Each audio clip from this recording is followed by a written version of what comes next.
าพอสีมือขึ้นท่านเบอร์จับวงเบอร์จับเผยเพื่อย่อวงโยนมาตายละ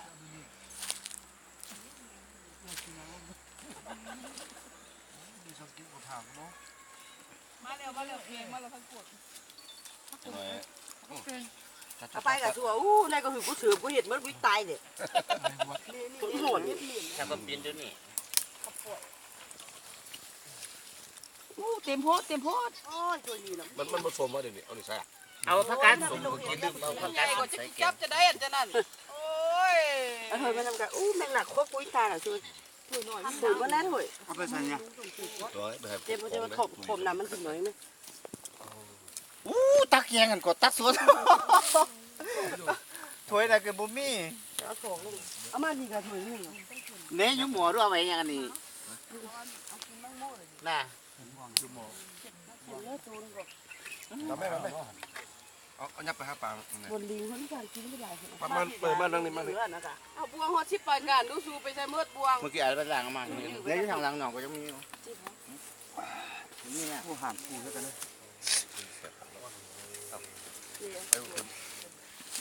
มาลิบอนมาไป โอ้เสียบ แซ่บอยู่ว่าเขาต้องกินอยู่นี่ อันเสียบเอาเสียบอ่ะ มันก็บุล้น กินเลยบวงเลย มือยุ่งเลยนับไม่ยัง นั่นแหละ โอ้ยพกจบกันเนาะ นัดบวงเอาลูกไปดับบวงกูควักแล้วเทียงกันอยู่ลูกจี ปาดเนี่ย ทางคุณโอ้ยาดบวง แต่เป็นหลบเนาะมึงคิดว่าจะ กินแล้ววะ แค่หล่นเป็นลูก เฮ้อญาติบวงกันน่ะ นี่หรอว่านี่เป็นรอด พวกแม่ ครับเก็บใบไข่มึงใบไข่อยู่ในติ่ม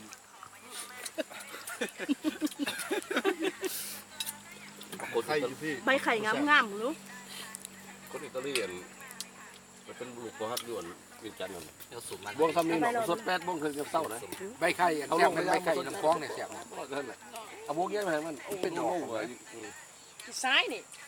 ก็แพ้เอาขี้ซ้ายมาใส่ในมดป่ะ เป็ดใช่มั้งวะ ขี้ซ้ายตัวนี้หมด เป็ดตัวเนี้ยตัวนั้นออกไปช่วงอันจุ่มพัก เหลื่อมปะ เอาจุ่มพักบ้างนู้สูงเอาลิ เดี๋ยวผมลงอีก บวงกับเรือ นี่บวมเอาลิวอนเอาหนึ่งสุด เก่งๆละอ่ะ คนที่ย่อยสองสามก้อนคนมีแล้วดุนไม้ได้คนใดบ้าง บ่ต้องข้าวนะ ลายกันเนาะ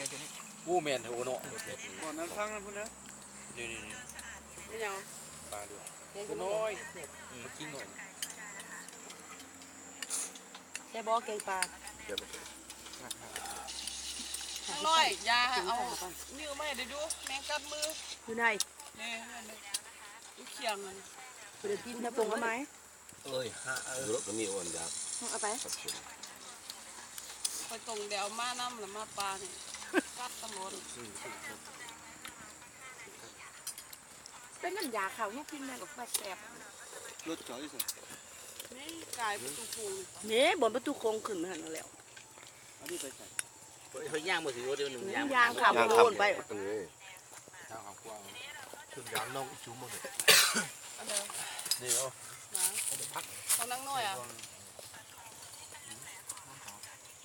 ในบวงหินที่มีให้สดมีบวงใหม่ สด